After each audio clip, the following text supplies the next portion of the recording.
ओम शांति। शरीर का नाम बीके जयंती। ओडिशा के कटक के सेवा केंद्र में ईश्वरीय ज्ञान की पढ़ाई चलती है। प्रोफेशन से हम एक नर्स हैं और अभी एससीबी मेडिकल में कार्यरत हैं। तो सबसे पहले शिव बाबा को थैंक्स कहना चाहूँगी कि आज के दिन हमें ये शुभ अवसर मिला कि आप सबके सामने हम अपना अनुभव कुछ शेयर कर रहे हैं। ज्ञान में आने से पहले हम भक्ति बहुत ज़्यादा किया करते थे। शिव की पूजा हो या फिर निर्जला उपवास वगैरह सब बहुत किया करते थे और हमेशा मन में एक आश रहती थी कि भगवान हमारे सामने आ जाए, हमसे मिले, हमसे बातें करें। लेकिन ये सब का कुछ अनुभव या समझ ऐसे कुछ नहीं था बचपन से। फिर जैसे कि हमारा जन्म एक मध्यवित्त परिवार में हुआ तो जीवन में काफ़ी संघर्ष भी थे। बचपन से ही जैसे दूसरे बच्चों को मिलता है ना कि माता पिता का स्नेह, प्यार, एक अपनापन सा, इन सब का अनुभव हमें हुआ नहीं था बचपन से, क्योंकि माता बेड रिडन रहती थी और पिताजी का भी कुछ खास सहयोग नहीं मिलता था। तो बस आस रहती थी कि सभी बच्चों के जैसे माता पिता आते हैं, हमारे भी माता पिता हमें प्यार करें, इन सब का हमें भी कुछ मिले, एहसास मिले। लेकिन उन सब का कुछ अनुभव नहीं हुआ करता था और हमेशा जैसे भक्ति में हम भगवान से एक आस रखते थे कि भगवान आप ही हमारे पास आ जाओ, आप ही मेरे साथ रहो, कि किस दिन भगवान से मिलूं, किस दिन भगवान का दर्शन मिलेगा हमें। तो इसकी हमेशा आस रहती थी। तो इसी तरह समय गुजरता चला और जैसे कि मध्यवित्त परिवार के होने के कारण कुछ पारिवारिक परिस्थितियां आई, तो फिर आज तो बहुत कुछ थे जीवन में कुछ कर दिखाने के लिए, करने के लिए, लेकिन अवसर नहीं मिला। और हमेशा जो मेरे मन में ठान ली थी कि भगवान का दर्शन हो, भगवान मेरे को मिले, तो शायद ये उस बाबा का ही कुछ ऐसा करण करावनहार शिव बाबा है, तो उन्हीं ने ऐसे ही कुछ मोड़ जीवन का ऐसे बदल दिया है कि परिस्थितियों के कारण हम नर्सिंग में आने का निर्णय लिए। फिर नर्सिंग की ट्रेनिंग हमारी कटक में हुई, तो कटक में ही हम पहली बार इस संस्था के संपर्क में आए। उस दिन गुरुवार था, दिसंबर 4, 2003, शाम के 6 बजे मेरी एक सहेली के कहने पर हम पहली बार वहाँ हमारे हॉस्टल में एक मेडिटेशन रूम हुआ करता था, तो मेडिटेशन रूम में गई थी। वहाँ जब पहली बार गई तो कुछ तो प्रजापिता ब्रह्मा कुमारी इसके बारे में पहले पता ही नहीं था, जानती भी नहीं थी। तो वहाँ जब गई तो ऐसा लगा कि किसी के बुलाने पर, किसी के बोलने पर ही मैं जैसे यहाँ आई हूँ। और जैसे कि पहले से हम ट्रांसेंडेंटल मेडिटेशन किया करते थे तो वहाँ पे काफ़ी अच्छा भी लगा। जैसे ही लाल बत्ती जली, बंद हुई तो उजाला हुआ, तो पहली नज़र ब्रह्मा बाबा के ऊपर पड़ी और लगा कि यही हमारे गाइड हैं। जैसे बचपन से आस था ना कि कोई मेरा साथी हो। जीवन के हर काम, लौकिक परिवार से तो कोई सहयोग नहीं मिलता था, तो ऐसे आस रहता था कि मेरा कोई मेंटर हो, गाइड हो, हमें कुछ सहयोग उनसे मिल सके। जो भी कार्य हम करते थे खुद ही से ही अपना अपना निर्णय लेकर करते थे।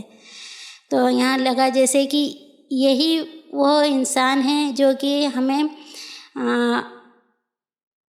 रास्ता दिखा सकते हैं, मेरे जीवन का कोई मोड़ बदल सकते हैं। तो फिर वहाँ पे उस दिन हमें अमृत मिला। फिर मुरली भी सुनी, लेकिन समझ तो कुछ नहीं आया, पता ही नहीं था मुरली के बारे में, ईश्वरीय मतलब इस संस्था के बारे में कुछ भी पता नहीं था।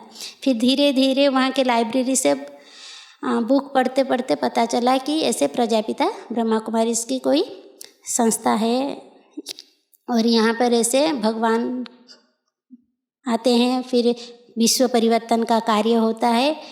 फिर धीरे धीरे करते करते पता चला कि यहाँ 7 दिन का कोर्स भी करना होता है, वो ज़रूरी होता है। कुछ बेसिक फंडामेंटल्स जानने के लिए 7 दिन का कोर्स करना रहता है और जैसे कि आत्मा, परमात्मा, इस बारे में जानना ज़रूरी होता है इस ज्ञान में चलने के लिए। तो हॉस्टल से तो हमें कोई अनुमति नहीं थी बाहर आने की, तो 6 महीने के बाद पहला चांस मिला सेवा केंद्र में आने के लिए। तो वहाँ दीदियों से रिक्वेस्ट किए कि हमें 7 दिन का कोर्स करवाने हैं। हॉस्टल आए, जैसे कि हम बाहर आ नहीं सकते, तो ऐसे कोई अनुमति नहीं थी हमें। तो फिर बाबा की कृपा से दीदियाँ भी राजी हो गई और फिर एडमिनिस्ट्रेटिव से परमिशन लेकर हम खुद कोर्स किए और बाकी हमारे जूनियर्स को भी कोर्स कराएं। तो 7 दिन का कोर्स ऐसा करना हुआ हॉस्टल में। फिर धीरे धीरे कभी संडे को छुट्टी होती थी, महीने 2 महीने में, तो हम सेवा केंद्र जाया करते थे और वहाँ ईश्वरीय सेवाएं दिया करते थे। फिर धीरे धीरे पढ़ाई ख़त्म हुई, फिर पोस्टिंग बरहमपुर में हुई। वहाँ पे भी बाबा का घर मिला। घर में बाबा के घर में हम धीरे धीरे आना जाना हुआ, वहाँ सेवाएं देते रहते थे। फिर जो स्नेह प्यार बचपन से हमें मिला नहीं था, वो लौकिक में जिन सब चीज़ों की कमियां थी, वो सारा कुछ हमें ईश्वरीय परिवार में आकर मिल गया। तो जैसे बाबा कहता है ना कि पाना था सो पा लिया, बस उस दिन से ही मन प्रफुल्लित और खुश रहता है कि और कुछ पाने को बाकी नहीं रहा। जिस चीज़ की आस थी जीवन में, सारा कुछ मिल गया। बस यही अनुभव और एक चीज़ की है, कहेंगे आपके सामने कि बाबा कहता है ना, जैसे कि कोटों में कोई, कोई में भी कोई, एक ही बाबा का बच्चा है जो उसके साथ रहता है। तो हम 40 कन्याएं हॉस्टल में रहा करती थी। आज के दिन ज्ञान में हम हैं, बाकी सब आज भी आते हैं और अपना दुख हमें सुनाते हैं कि आपको सहयोग मिला बाबा का, भगवान का, आप रह गए और हम सब बिछड़ गए। हम तो बिछड़ा कोई नहीं है, संसार एक ही है, सभी साथ हैं, हम भी साथ हैं, आप भी हो हमारे साथ। बाबा तो हमेशा सबके साथ है। और एक हम खुशी से यही कहना चाहेंगे कि जो साथी की हमें तलाश थी, भगवान हमारा साथी है और उससे बड़ा और कोई संसार में नहीं है। और ऐसे कहेंगे जीवन में काफ़ी संघर्ष तो आई, फिर धीरे समय गुजरता गया तो फिर लौकिक माता जी ने भी शरीर छोड़ा, फिर पिताजी का भी ऑपरेशन हुआ हार्ट का।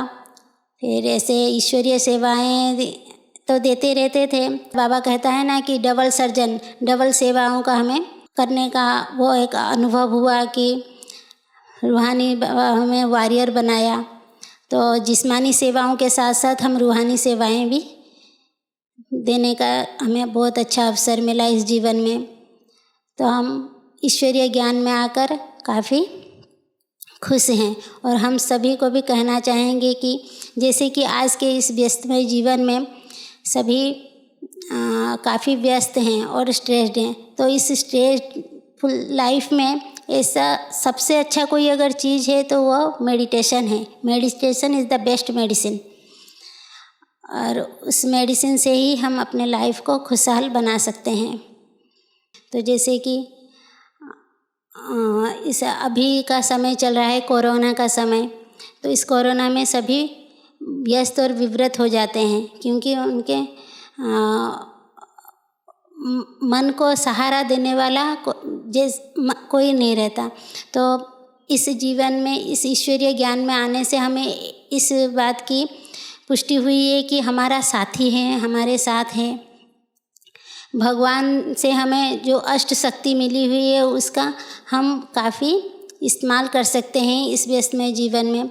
और इतना कहेंगे कि मेडिटेशन से हमें काफ़ी अनुभूति हुई है और हमें काफ़ी बल भी मिलता है कि इस जीवन को हम कैसे उतार चढ़ाव में कैसे हम उभर कर निकल पाएंगे और खुशी का भी अनुभव कर सकेंगे। मैं आप सबको भाई बहन को इतना कहना चाहूँगी कि सभी इस राजयोग मेडिटेशन का अपने जीवन में इस्तेमाल करें और इस मेडिटेशन के आधार से ही अपने जीवन को खुशहाल करें। जैसे कि कहते हैं एक छोटी सी आस, बस दिल है छोटा सा और छोटी सी आस है इतने की, बाबा तू मेरे को मिल गया, तेरे साथ ही उठूं, तेरे साथ बैठूं, तेरे साथ ही रहूं, खाऊं पीऊं और इस जीवन के साथ तू ही मेरा साथी हमेशा बना रहे।